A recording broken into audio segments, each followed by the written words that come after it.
அன்பு நண்பர்களே, அனைவருக்கும் அன்னை சமையல் உமாவின் அன்பான வணக்கங்கள். இன்றைக்கி அன்னை சமையலில் பார்க்க போகிறது சிம்பிளான ஒரு லஞ்ச் பாக்ஸ் ரெசிபி, கொத்தமல்லி சாதம், சேனக்கிழங்கு வறுவல். வாங்க எப்படி செய்கிறதுன்னு பார்க்கலாம். இது எல்லாத்தையும் மிக்சியில் அரைச்சிக்கலாங்க.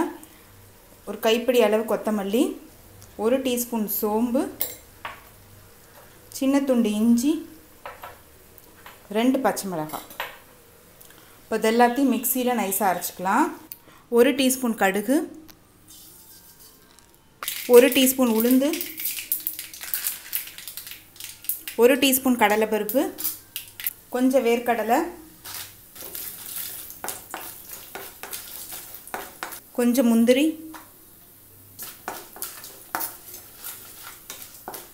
2 காஞ்ச மிளகாய், கொஞ்சம் பெருங்காயம்,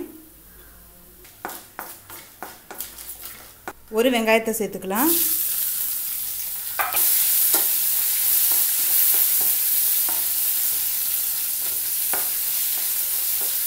தேவையான அளவு உப்பு,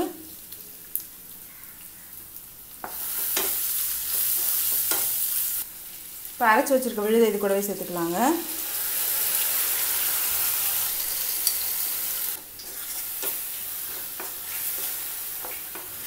ஸ்லோலே வச்சுட்டு கொத்தமல்லி கலர் மாறாத மாதிரி வதக்கிக்கோங்க.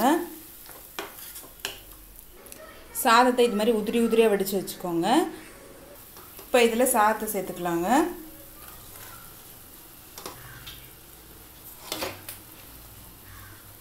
இது கூடவே கொஞ்சமாக எலுமிச்சை சாறு சேர்த்துக்கலாம். கொஞ்சம் நெய் சேர்த்துக்கலாம்.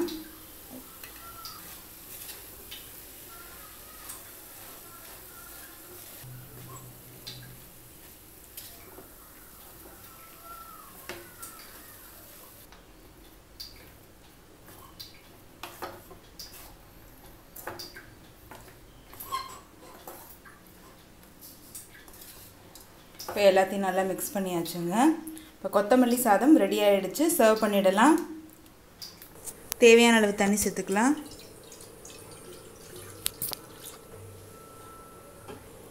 இப்போ இதில் சேனக்கிழங்கு சேர்த்துக்கலாங்க.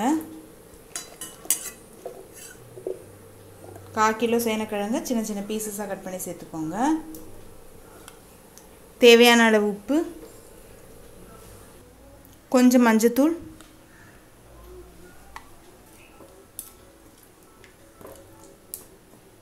இப்போ சேனக்கிழங்கு நல்லா வேகிற வரைக்கும் வெயிட் பண்ணலாங்க. இப்போ சேனக்கிழங்கு நல்லாவே வெந்துருச்சுங்க. நல்லாவே சாஃப்ட் ஆகிடுச்சு. இப்போ இதுலேருந்து சேனக்கிழங்கு மட்டும் எடுத்துக்கலாம். இந்த தண்ணி யூஸ் பண்ண வேணால் நாக்கரிக்கும். 1 டேபிள் ஸ்பூன் மிளகாய்த்தூள், 1/2 டீஸ்பூன் காஷ்மீரி மிளகாய்த்தூள், இது சும்மா கலருக்காக தாங்க சேர்க்குறேன். 1/2 teaspoon garam masala, 1 table spoon கடலை மாவு, 1 டேபிள் ஸ்பூன் அரிசி மாவு,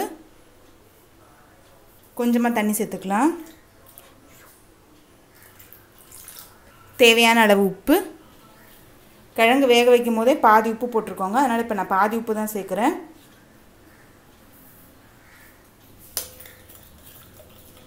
இப்போ எல்லாத்தையும் நல்லா மிக்ஸ் பண்ணியாச்சு.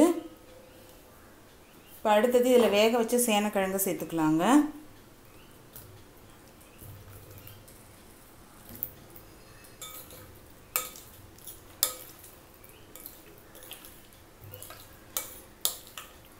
நல்லா மிக்ஸ் பண்ணியாச்சு. இப்போ இது எண்ணெயில் போட்டு வறுக்க ஆரம்பிச்சிடலாம்.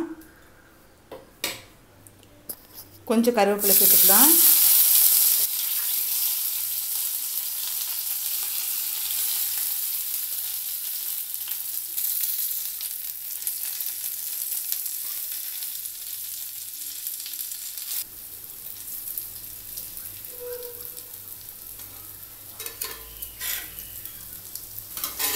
இந்த சைடு நல்லா ரோஸ்ட் ஆகிடுச்சுங்க. திருப்பி போட்டுக்கலாம்.